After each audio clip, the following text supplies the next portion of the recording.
Antarctic waters, hovering below 0 degrees Celsius, even in the summer, just a few meters beneath the ice, is home to over 8,000 species of sea denizens. So how do these species not only live, but thrive in conditions most animals would be unable to bear?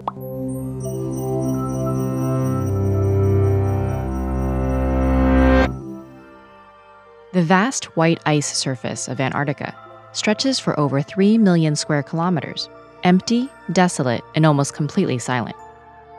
But appearances can be deceiving. On the coast of this expanse, just a few meters beneath the ice, lies a multicolored constellation of life. This remarkably diverse realm is home to over 8,000 species of sea denizens who rely on an arsenal of otherworldly traits to survive. So how do these species not only live, but thrive in conditions most animals would be unable to bear? Antarctic waters are some of the most consistently frigid in the world, hovering below 0 degrees Celsius for a large portion of the year. This means burning energy too quickly can be deadly. So survival in this ecosystem looks slow and steady.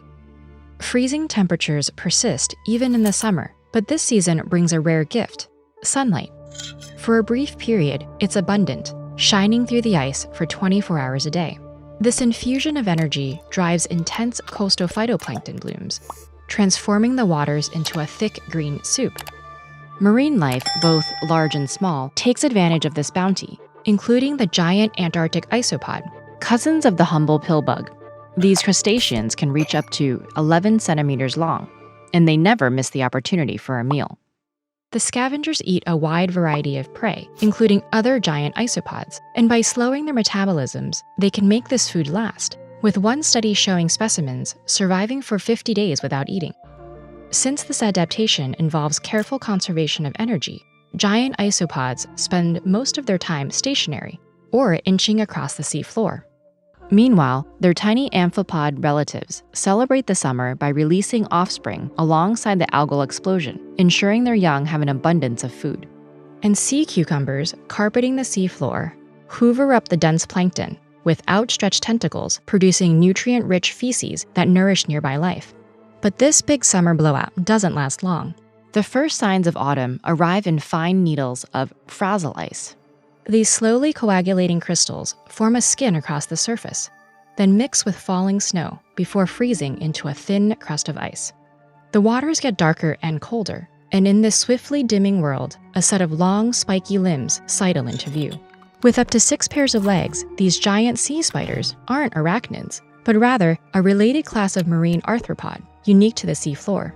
In addition to housing some of the animal's organs, its legs are covered in tiny holes, which grow more numerous as the spider ages.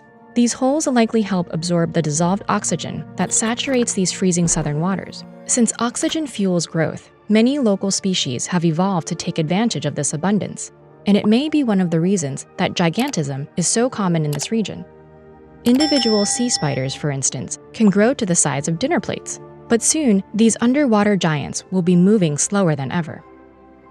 As winter settles in, the sea floor becomes even colder. Waters fall to negative 1.8 degrees Celsius. On the surface, the thin icy crust thickens into a layer called nelas, and young sea ice starts forming ridges that block out the sun. The ocean begins to mirror the still landscape above it. Antarctic sea cucumbers and urchins go into dormancy for months, and their metabolic rates fall to the slowest on Earth. Antarctic limpids continue feeding, but at such a gradual pace that they're largely still surviving on energy reserves from the summer. Tiny crustaceans survive off the traces of algae, growing on their home's icy ceiling, raising their young in these expansive winter nurseries. But this seemingly endless winter won't last forever.